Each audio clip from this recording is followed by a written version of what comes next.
इस वीडियो में हम स्टेबल मनी का इन डेप्थ रिव्यू देखेंगे, उसके प्रोज देखेंगे, कॉन्स देखेंगे एंड समझेंगे उसको विद 100% ट्रांसपेरेंसी। इस वीडियो के एंड तक आपको ये पता चल जाएगा कि आपको इस प्रोडक्ट को ट्रस्ट करना चाहिए या नहीं।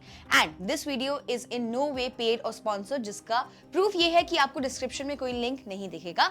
We are just giving our honest feedback of the product. सबसे पहले देखते हैं स्टेबल मनी है क्या एंड ये प्लेटफॉर्म काम कैसे करता है। Stable Money is a fintech platform in India that acts as an aggregator for fixed deposits across banks and other financial institutes. Stable Money 2022 में लॉन्च हुआ था और इसमें हम ऑलमोस्ट सब बैंक्स के एफडी के रेट को कंपेयर कर सकते हो एंड इनमें से कुछ बैंक के साथ एफडी बुक भी कर सकते हो बिना उसमें अकाउंट खुलवाए। Basically stable money FD investors and banks को कनेक्ट करता है इन अ वेरी सीमलेस वे। अब ये तो समझ आ गया कि स्टेबल मनी है क्या, बट अब ये देखना है कि ये प्लेटफॉर्म काम कैसे करता है। सबसे पहली बात, स्टेबल मनी में जो आपका पूरा प्रोसेस है एफडी देखने से लेकर फाइनल इन्वेस्टमेंट तक सब कुछ 100% डिजिटल है। स्टेबल मनी में आपका जो रजिस्ट्रेशन करना है, उसके बाद आपकी केवाईसी करनी है, उसके बाद आपको अपना पेमेंट करना है, सब कुछ डिजिटली हो जाएगा। आपको कहीं पर जाने की जरूरत नहीं पड़ेगी।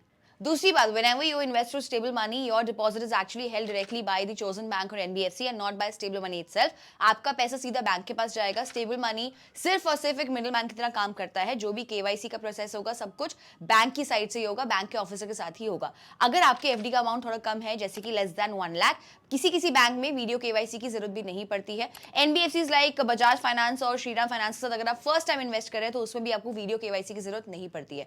तो यहाँ पर जो केवाईसी का प्रोसेस है थोड़ा सा इनकंसिस्टेंट हो सकता है, किसी बैंक के साथ करवानी पड़ सकती है, किसी के साथ नहीं, बट वो बैंक का प्रोसेस है, नॉट स्टेबल मनी का। थर्ड इंपॉर्टेंट पॉइंट ये है, एफडी बुक करने के बाद आपको बैंक से रिसीट मिल जाती है अपनी एफडी की, plus you can track all your FDs on a dashboard within the app, interest earn, maturity date etcetera in a consolidated view. अब यार ये तो जेनरिक बातें हो गई जो आपको शायद कोई और भी बता देगा या शायद आपको पता भी होगी, but when we talk about fintech platforms there are two questions that comes in our mind, which is Stable Money legit, is it compliant with the regulations, and the second one is my money safe with stable money। सबसे पहले बात करते हैं stable money legit or not। अब यार देखो, ये समझने के लिए आपको स्टेबल मनी का एक कॉर्पोरेट स्ट्रक्चर जो है वो समझना पड़ेगा। अभी जो स्टेबल मनी है वो दो कंपनीज से मिलके बनी है, एक है stable Alpha technologies and the second one is stable Finserv private limited. अभी जो स्टेबल अल्फा टेक्नोलॉजीज है वो एक टेक कंपनी है जो सिंपली एक लिस्टिंग प्लेटफॉर्म है। Stable Finserv on the other hand is business correspondent and sub agent for the distribution of FDs.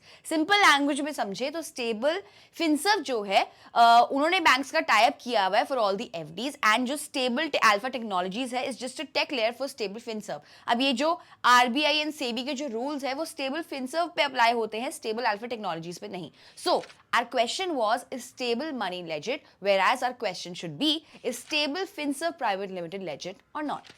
जैसे कि मैंने आपको बताया, स्टेबल फिनसर्व एक business correspondent and sub agent है, एंड इसको करने के लिए आपको बस बैंक्स के साथ इम्पैनल करना पड़ता है। अब इसके लिए आपको आरबीआई या सेबी से कोई स्पेशल लाइसेंस तो नहीं लेना पड़ता, लेकिन बैंक जिसको भी अपना सब एजेंट बनाता है उनको अपनी पूरी ड्यू डिलिजेंस अलाउ करता है, सो इन अ वे वैलिडेशन मिल जाती है। अब स्टेबल फिनसर्व ने 4 से 5 बैंक्स एंड एनबीएफसी के साथ रजिस्टर कर रखा है, सो लेजिटिमेसी में कोई डाउट नहीं है। अभी तो कोई नेगेटिव रिव्यू भी नहीं आया इसका with respect to the legitimacy of Stable Money. So now Stable Money legit है या नहीं वो तो हमें पता चल गया। Now the second question that comes in the mind of every investor is that, is my money safe with stable money or not? Let's talk about that। अब यार स्टेबल मनी लेजिट है वो तो एक बात हो गई, लेकिन हमारा पैसा क्या स्टेबल मनी के साथ सेफ है या नहीं? अब देखो यार, आपको जो पैसा है वो जाता तो डायरेक्टली बैंक या एनबीएफसी के पास ही है। Stable Money is like digital interface जहां पर आप ये सब कर सकते हैं, बट स्टिल क्योंकि आपका पैसा लगा है तो आपके माइंड में जरूर ये क्वेश्चन आएगा कि यार अगर मेरा डेटा लीक हो जाए तो, अगर स्टेबल मनी ने मेरा डेटा लीक कर दिया तो, या कुछ गड़बड़ हो जाए और मेरा डेटा लीक हो जाए, एंड ये फेयर भी है, आपका पैसा लगा है तो आपको टेंशन तो उसकी होगी। सो यार यहाँ पे स्टेबल मनी ने अपने वेबसाइट पे मेंशन किया है that they use bank grade encryption to protect user data and transaction, but है तो ये डिजिटल प्लेटफॉर्म ही, सो आपको एक्स्ट्रा कॉशियस एंड अवेयर होना ही चाहिए by using maybe 2-factor authorization etcetera. अब यार one good thing about this app is that it uses Aadhaar link mobile verification which adds a layer of identity confirmation. अब अभी तक तो कोई फ्रॉड या हैकिंग की रिपोर्ट नहीं आई है, but still it's relatively new, तो आपको थोड़ा एक्स्ट्रा कॉशियस होना चाहिए। बट फंडामेंटल अगर हम इसके देखें, जैसे कि encryption, regulatory adherence, that appear to be decent. अब यार अभी तक तो कोई प्रॉब्लम नहीं लग रही है इस प्लेटफॉर्म में, कोई मेजर रेड फ्लैग हमें नहीं दिखा है, सो हमें क्या करना चाहिए? आंखें बंद करके आगे बढ़ जाना चाहिए। रुको जरा, सब्र करो, पिक्चर अभी बाकी है। अब बात करते हैं about those few areas where I think Stable Money is lacking. पहला है limited number of partner banks. अब यार अभी तक स्टेबल मनी ने 8 बैंक्स के साथ इंटीग्रेट किया है। बेसिकली 8 बैंक्स के साथ आप एफडी बुक कर सकते हैं, 2 एनबीएफसीज। एंड ये जो सारे बैंक्स है वो स्मॉल फाइनेंस बैंक्स है।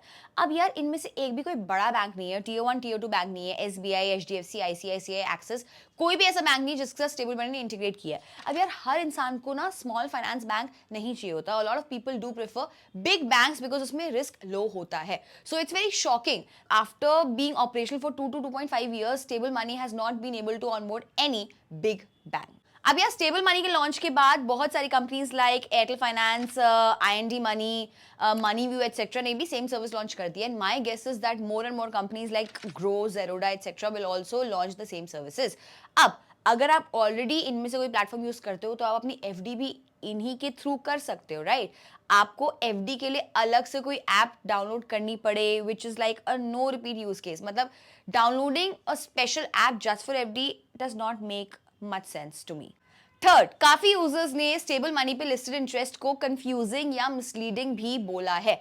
फॉर एग्जाम्पल, श्रीराम फाइनेंस का जो एफडी का इंटरेस्ट डिस्प्ले होता है वो एक्चुअली उनका सिंपल इंटरेस्ट है, नॉट कंपाउंड इंटरेस्ट। एंड अगर यूजर्स 1 साल से ज्यादा टेन्योर चूज करते हैं तो इंटरेस्ट भी चेंज हो रहा है। अब यार यहाँ पे प्रॉब्लम क्या आती है ना कि बहुत सारे इन्वेस्टर्स को ना simple interest and compound interest में एकदम से डिफरेंस नहीं चमकता। वो बस हायर नंबर देखकर इन्वेस्ट कर देते हैं, बाद में उनका नुकसान हो जाता है। फोर्थ, काफी यूजर्स ने वीडियो केवाईसी में बहुत सारे इश्यूज रिपोर्ट किए हैं। ऑलमोस्ट 40 to 50% केसेस में वीडियो केवाईसी के टाइम पे या तो कॉल कट हो जाता है या कुछ ना कुछ इशू हो जाता है। बट जैसे कि मैंने आपको पहले बताया, ये जो केवाईसी होती है that is between the bank and the investor.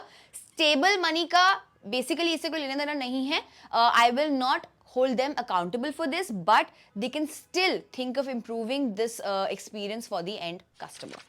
Fifth point is, एक दो यूजर्स ने बोला कि उनको एफडी बुक करने के लिए अकाउंट भी ओपन करवाना पड़ा बैंक के साथ, which is totally opposite of what stable money claims. उन्होंने बोला कि बेशक उनको अपने बैंक अकाउंट में जीरो बैलेंस रखने के लिए बोला गया, जीरो बैलेंस ही रखा उन्होंने, बट स्टिल बैंक अकाउंट खुलवाना पड़ा। ये फीडबैक 1 से 2 यूजर्स से आया है, so maybe for now we can also ignore this. One more point that I would like to add here is that Stable Money का जो कस्टमर सपोर्ट रिव्यू है that has been appreciated by a lot of users. वो आपको 3 option देते हैं for customer care.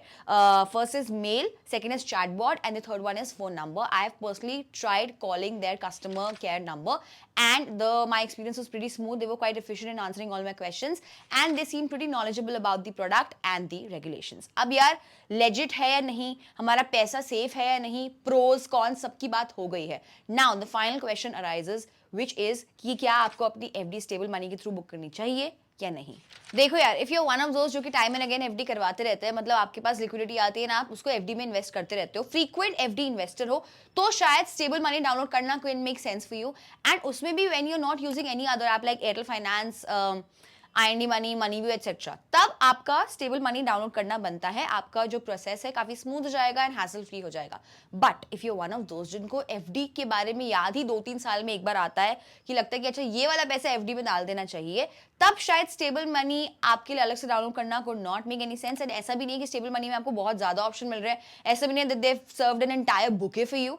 So I mean उसके लिए अलग से ऐप डाउनलोड करना will not make any sense. अब यार कुछ व्यूअर्स यहाँ पे सोच रहे होंगे कि यार स्टेबल मनी में तो लेकिन आपको बेस्ट इंटरेस्ट रेट कहाँ चल रहा है वो भी पता चल जाता है ना। सो यार उसके लिए आप गूगल कर सकते हो, आपको कोई ना कोई आर्टिकल ऐसा मिल जाएगा जहाँ पर आपको सारे बैंक्स के इंटरेस्ट रेट पता चल जाएंगे। उसके लिए अलग से ऐप डाउनलोड करना मेरे हिसाब से डजंट मेक एनी सेंस। बाकी स्टेबल मनी में कोई भी मेजर रेड फ्लैग नहीं है, थोड़े बहुत माइनर इश्यूज है जो कि आई थिंक इजीली सॉल्वेबल है once they scale up. FD में अगर आप फ्रीक्वेंटली इन्वेस्ट करते हो लाइक आई सेड, तो आप स्टेबल मनी डाउनलोड कर सकते हो, it is a decent choice. बाकी अगर आप ऑलरेडी स्टेबल मनी यूज करते हो, if you have some reviews to share with the world, please comment जरूर करिएगा।